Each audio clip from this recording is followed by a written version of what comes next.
Dalam hal ini saya akhir-akhir ini sering bertanya seperti ini, baik dalam PA-PA kami di sektor dan pertanyaan dan sebagainya. Saya lihat sering sekali kita berbicara tentang Tuhan, yang kita bicarakan itu adalah Tuhan yang kita butuhkan dalam hidup kita. Jadi Tuhan itu kita bicarakan selalu sumber berkat bagi hidup. Tuhan begini, Tuhan begini kepada kami, kepada saya, begini. Hitungannya di sini seolah-olah keberkatan hidup kita sejauh mana Tuhan memenuhi kebutuhan kita. Jadi kita yang membutuhkan Tuhan. Dan ini juga saya kira menjadi pertanyaan, termasuk terutama untuk kita para pendeta. Saya selama aktif sebagai pendeta, saya selalu bertanya tentang dalam arti Tuhan yang saya butuhkan atau saya yang dibutuhkan. Tuhan yang saya butuhkan dalam hidup ini atau Tuhan yang membutuhkan saya. Renungan ini menjadi pergumulan dalam hidup. Kalau saya pribadi selama pendeta, saya tidak pernah menghiraukan hidup saya. Apakah saya masih mau makan atau tidak? Nah, itu urusan Tuhan itu. Karena tugas pelayanan yang saya terima, saya tahu Tuhan membutuhkan saya. Saya mengabdi di sini apa adanya, nanti Tuhan yang tahu. Yang penting kita bekerja dan hasilnya itu dan kita yang menentukan. Sama seperti penabur yang diberikan oleh Yesus. Ada penabur menaburkan benih. Pada pagi hari, pada sore hari dia pulang, malam hari dia tidur. Bagaimana benih itu tumbuh, dia tidak tahu. Yang dia harus kerjakan adalah menabur dan menyiram, membersihkan rumput dan sebagainya. Buahnya itu bukan dia yang menentukan. Nah, pelayanan ini saya menjalaninya seperti itu.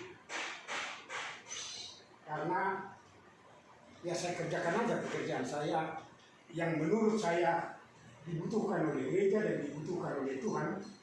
Apakah itu nanti berhasil atau tidak, itu urusan yang berbeda. Yang penting saya tabur dan saya bersihkan apa yang perlu di situ. Jangan sampai lalang tumbuh di atas gandum yang kita tabur itu. Tapi apakah biji gandum itu akan tumbuh dan berbuah, itu urusan Tuhan. Karena itu, kalaupun tidak berhasil, jangan kecewa. Kalau berhasil, jangan juga sombong.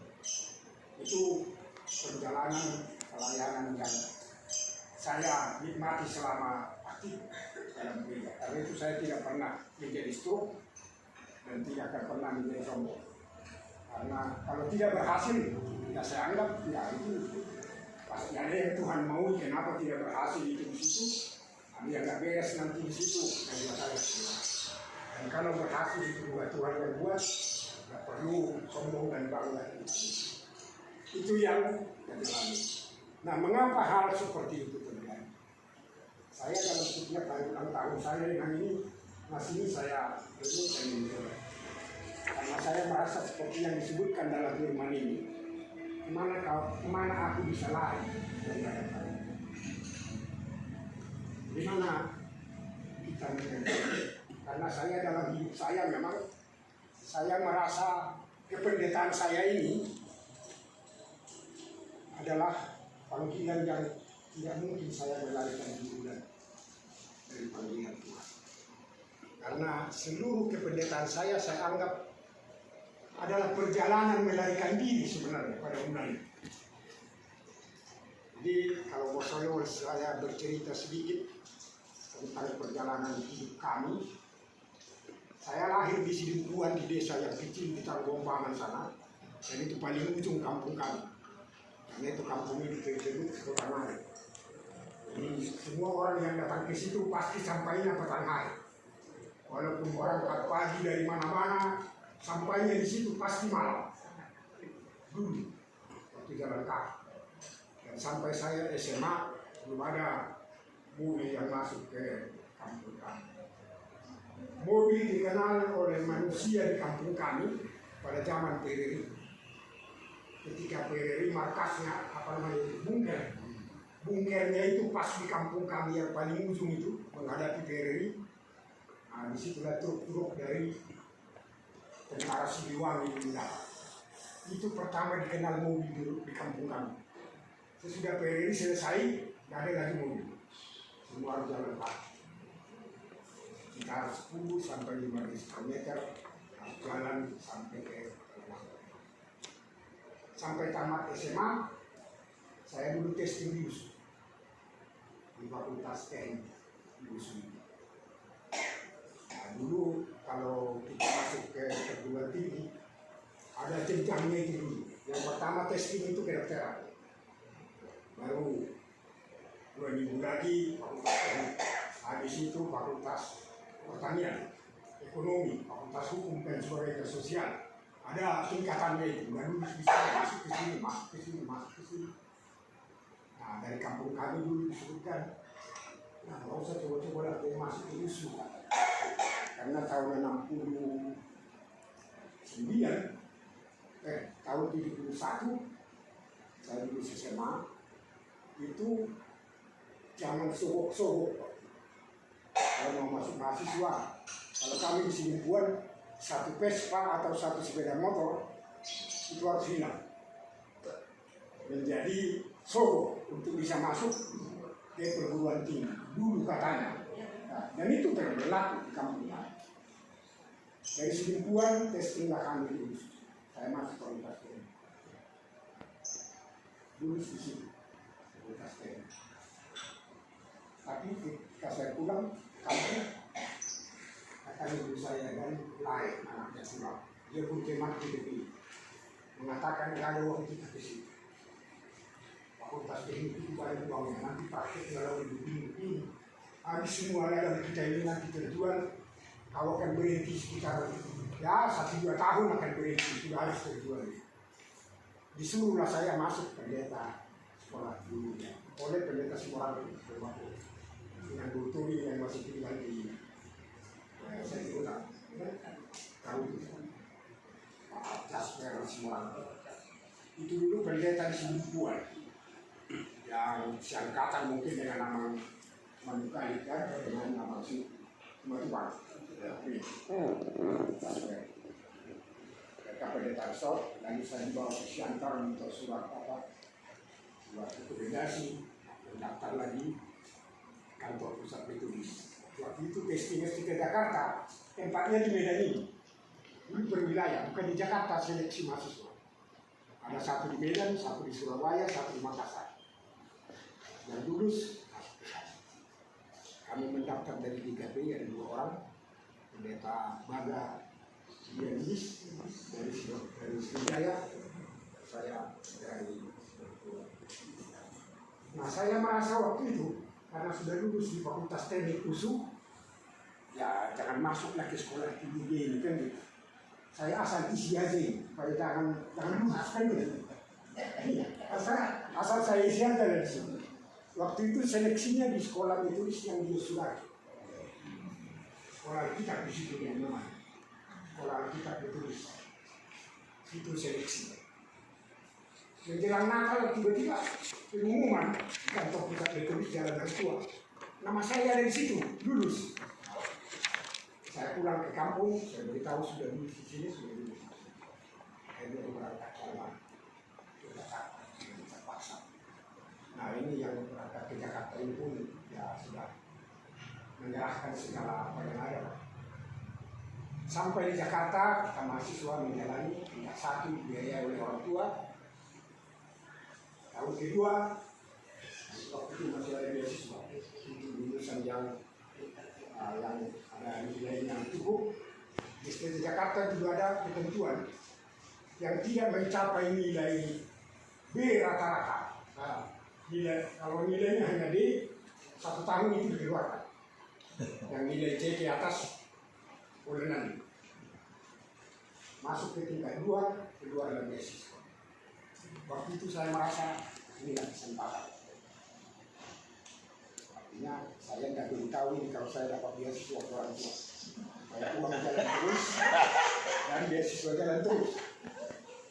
Nah waktu itu saya mau menggunakan uang beasiswa ini. Nah kalau datang nanti kiriman dari kampung, nah, beasiswanya kan membiayai uang asrama, uang kuliah dan sebagainya. Hanya uang sabun yang diterima. Ya benar. Uang sabun berapa ribu itu.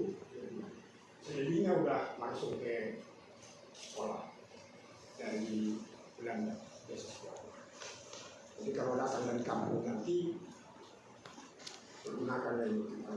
Nah pada saat itu kan dekat dari kampus SD Jakarta ke kampus Universitas Indonesia UI di Jalan Salimba. Nah saya berencana mau mendaftar ke Fakultas Ekonomi yang masuk sore jurusan akuntan. Dari UI ini tiba-tiba menteri waktu itu dari kesana saya lari nanti ini sambil menggunakan asrama enak-enak ke jalan kakinya ke sana sore sekolah. Pagi di SPT ini nanti sore. Sudah direncanakan begitu. Tiba-tiba datang surat dari kampung dari orang tua saya. Dalam surat itu disebutkan bulan Mahuamang daftar sekolah kami bro. Sudah selesai ini, nggak ada pengiriman lagi dari kampung. Kira-kira begitu deh. Bulan mau itu selesai. Lalu menceritakan mengapa tidak ada. Rupanya ini waktu saya 1 tahun pertama itu, bapak saya memelihara bebek. Bebek ini ada 100, kira-kira yang jantan 20, 80 yang betina. Katanya kadang-kadang mungkin ada yang bertelur 2 kali sebelum malam, katanya kan? Nah, karena telurnya bisa lebih 80 katanya. Itu membiayai saya gitu. Tapi tiba-tiba pada satu hari, nah ketika saya sudah masuk tingkat 2 itu, semua bebek ini dicuri orang habis. Dan itulah yang membuat mereka mengatakan budak Muhammad yang di sekolah. Nah, akhirnya saya beritahu saya tidak pulang karena saya sudah dapat. Akhirnya nggak jadi lagi masuk ini. Nah itu perjalanan yang terus menerus. Nah itu pertama saya mau melarikan diri dari sekolah tinggi ini, tapi nggak jadilah. Itu sudah tamat. Kami tahun 2007, 6 tahun itu di perkuliahan. Di sekarang 4 tahun, karena mahasiswa sekarang 4 tahun. Dulu kita 6 tahun masih bodoh. Sekarang 4 tahun katanya makin pintar. Kita tahu makin pintar atau makin bodoh kan. Nah, itu situasinya. Sudah selesai, kawan sekelas saya, semua rangkir, MSc, dengan Sianipar, menantu Sianipar dari Tarutung, mereka pulang untuk menjadi IKA. Saya tidak mau pulang, karena saya pikir ini enggak enak menjadi pendeta. Karena dari alumni STT itu tidak semuanya jadi pendeta. Dan itu di STT Jakarta memang diajarkan itu. Kami tidak melatih pendeta, katanya itu di Jakarta. Jadi nggak dipersiapkan untuk pendeta itu. Pokoknya dipersiapkan untuk jadi berpikir teologis itu aja. Nah, kemana kerjamu nanti urusanmu. Jadi hanya yang menjadi manajer dari STT Jakarta, jadi manajer di sana, ada yang HRD, ada yang macam-macam. Nah, ketika mereka pulang berdua, saya masih di Jakarta itu ya. Nah, dan pada waktu itu dosen saya minta kepada saya, kamu supaya masuk studi lanjutan tahun 78 itu. Saya persiapkan apa yang perlu, saya nggak punya uang, saya nanti gereja kami yang menyiapkan beasiswa. Ada gereja Amerika di Jakarta, Community Church namanya, orang-orang pintar, pokoknya semua orang Amerika kebagian di situ, oleh orang barat. Nanti sediakan beasiswa dari sini, saya isi lagi. Lalu saya katakan untuk studi lanjut itu kan mesti pendeta 2 tahun, persyaratannya. Makanya Aritonang itu di belakang saya. Aritonang sebenarnya lulus di atas saya 1 tahun, tapi dia pendeta dulu. waktu kami fikar itu orang Simarangkeng dengan Simananti, Aritonang sudah pendeta di Gang Sari. Setahun. 2 tahun dia di situ saja. Nah, saya belum pendeta ini, bagaimana bisa studi lagi? Dosen saya mengatakan, nanti ini kasus demi kasus kita pertimbangkan. Dibawa ke rapat dosen. Katakan, ini persyaratan harus kita lihat orang per orang aja. Jangan berlaku umum. Akhirnya saya dimasukkan. Jadi tahun 79, tahun 78 akhir dimasukkanlah saya. Tapi sebelum masuk itu, saya dipanggil dari Siantar surat. Dalam 24 jam, mohon pulang ke Siantar tanggal sekian, akan ada penagihan pendeta katanya. Padahal saya nggak mendaftar tikar kan. Waktu itu saya katakan, wah ini ada surat ini, gimana Pak Pendeta? Pendeta Rasulullah nomor tuku waktu itu. Dan kemudian sempat di Siantar Kota lagi dia, sudah dari Jakarta. Nomor tuku. Saya nggak pikir, kok dipanggil jadi pendeta. Datang nomor tuku. Kau kan aktif di gereja ini, mimpin KPP pemuda, kau juga guru di sekolah kita di Ramang ini. Jadi pimpinan menganggap itu masapi kamu, katanya kan. Oh, pergi aja kau ke Siantar, katanya. Nah, pulanglah saya dari Jakarta ke Medan ini. Ketemulah dengan si Anipar. Waktu itu dia pikir di Sidorang. Di situ saya kenal Pendeta Lis. Nah, karena di situ saya tinggal 1 bulan bersama menanti si Anipar. MSc Simorangkir waktu itu ada di Sriwijaya, masa pikir. Ketemulah kami bertiga di Medan ini. Walaupun mereka berdua sering iri hati. Oh ini gak ikut kita panggil diri. Jadi sepenagisan kami sama 3-3 di temuan. Di temuan waktu itu. Jadi mereka berdua selalu merasa apa ini lain satu ini gak sama dengan kami. Kita habiskanlah kami di temuan tanggal 22 Oktober. 78? 22 Oktober 78. Minggu depannya 29 Oktober itu hari lahir saya. Tanggal 30 Oktober itu Sinode Am. Tahun 78. Jadi saya nggak pulang sesudah penagihan itu, tinggal di Siantar terus sampai ke sini. Lalu saya pikir nanti pulang dari sini kemana saya ditempatkan kan gitu. Diumumkan pendeta Sianipar ditugaskan di Rampah katanya. Pendeta Manisi dilupakan. Di Sinode itu diumumkan. Pendeta Sepautar diberi tugas belajar. Katanya kan doktoran kan. Saya waktu itu baru tahu itu pertama kali Sinode. Belum pernah apa itu Sinode kan gitu. Baru seminggu ditabiskan pendeta kan. Duduklah saya paling belakang. Tiba-tiba berdiri pendeta bola. Bola tong. Berdiri. Dungu tentang burung. Tanda sama Tuhan kan. Dungu tentang burung nami. Tangi pas sekolah gitu. Lupa di tahun seminggu lebih untuk tugas belajar katanya. Dan saya pikir waktu itu, ayo sono lupa di tahun sebenarnya sono rumah Sinode kan. Udah kena tugas saya di belakang duduk. Dia semuanya.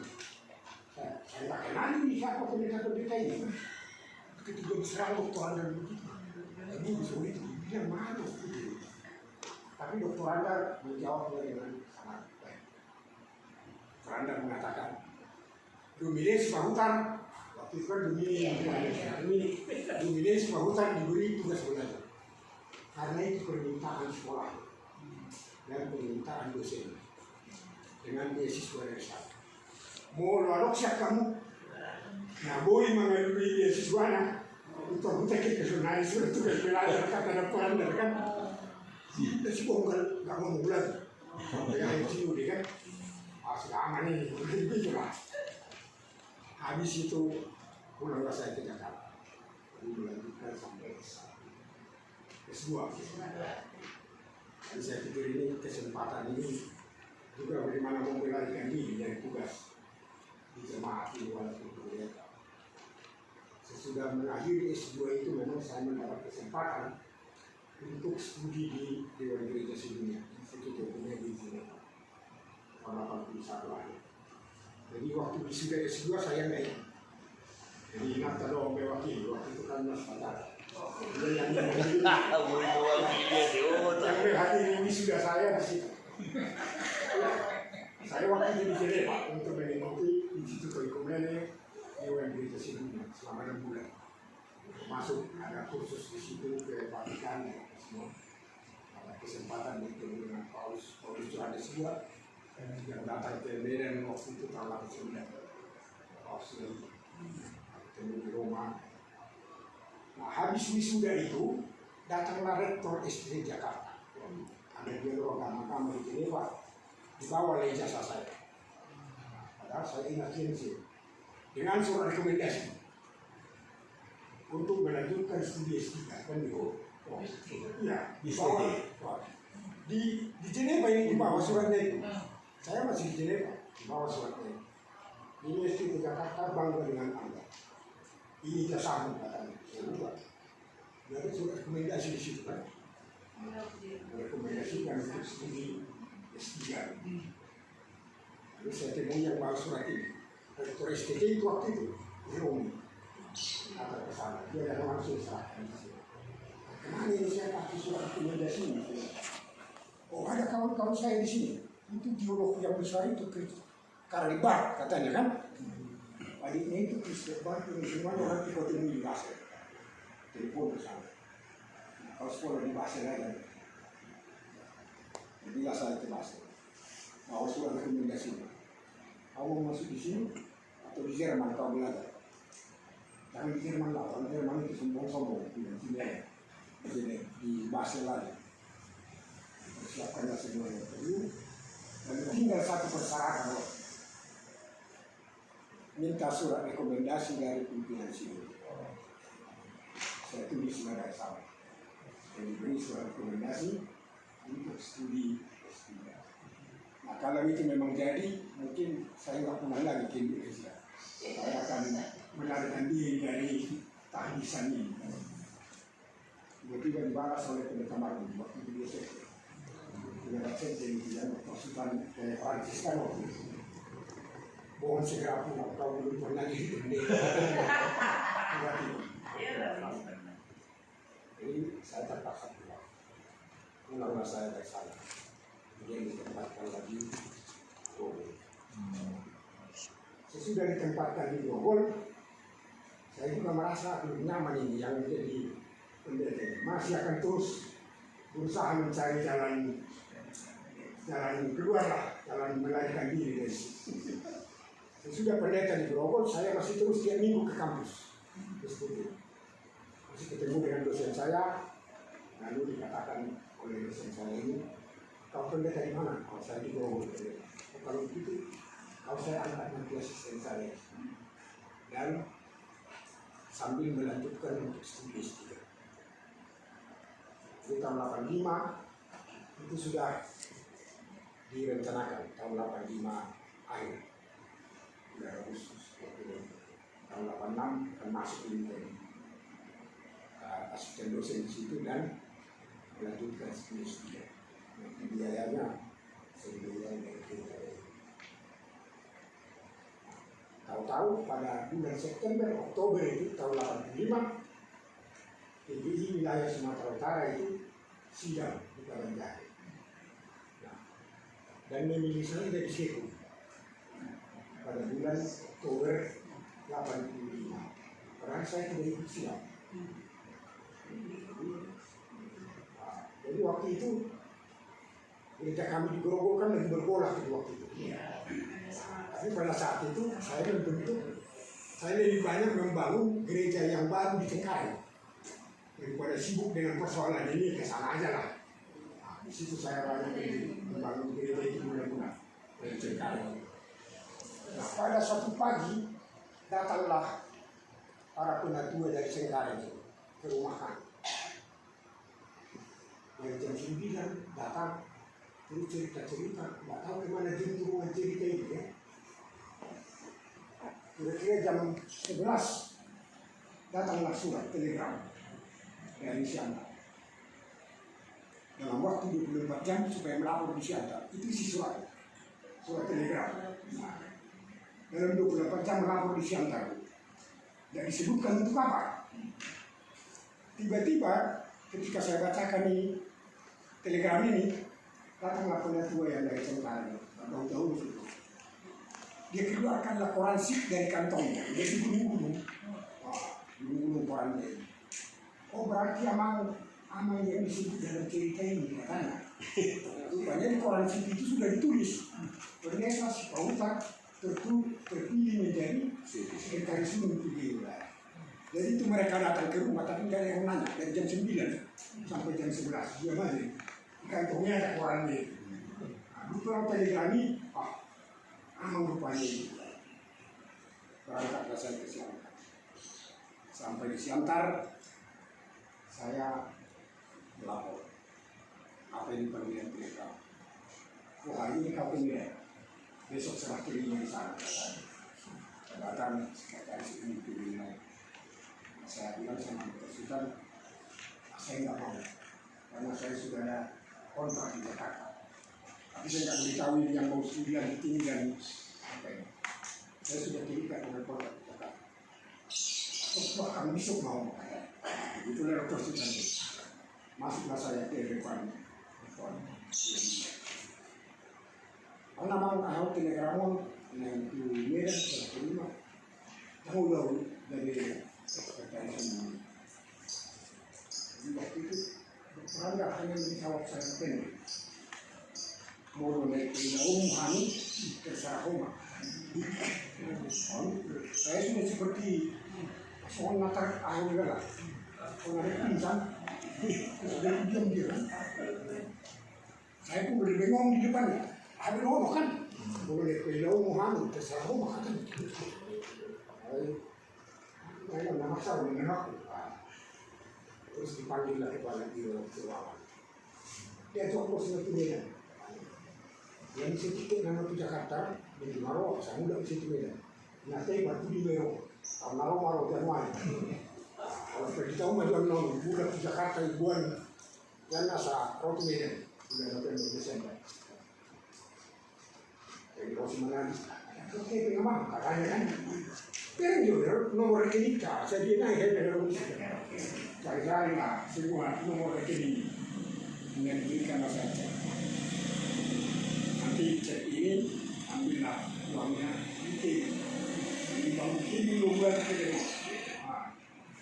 kalau saya dari Siantar ke ini ambil uangnya terus kemudian seperti ini. Nah mulai dari situ saya merasa tidak bisa lagi berat. Dengan itu saya tidak mau lagi mulai tidak saya bekerja.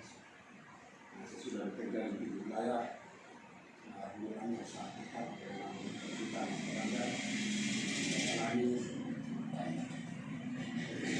dari pimpinan menjadi kamar di Bisop atau kamar mengatakan sekolah mau isu katakan saya tidak mau lagi. Apapun yang kalian suruh saya tidak mau lagi karena saya harus kalau S3 apa namanya itu hal yang problem. Yang perlu belajar dan saya autodidak saya belajar dari diri sendiri dari sekolah yang dari situlah saya selalu menyadari bahwa tugas kependekaan ini bersalah. Sebagaimana Thomas More ini tadi saya sudah menyatakan dalam pemerintahan saya kemana saya bisa melarikan diri dari pandemi. Nah itu saya kira yang kita mau bicara. Dengan juga di sini saya kira kita semua, tapi kita ini tidak ada lagi. Saya hanya berpasrah untuk kita semua. Di mana Tuhan masih menggunakan kita. Seperti kebutuhan kita nggak usah terlaluan dari salahkan ini. Tuhan kebutuhan saya begini, kebutuhan saya begini. Kira kita serahkan aja sama Tuhan. Dia akan mencukupkan itu. Yang menjadi permintaan kita sekarang kepada Tuhan adalah Kau masih membutuhkan kami. Berilah kira-kira di mana kami dibutuhkan. Apalagi yang kami bisa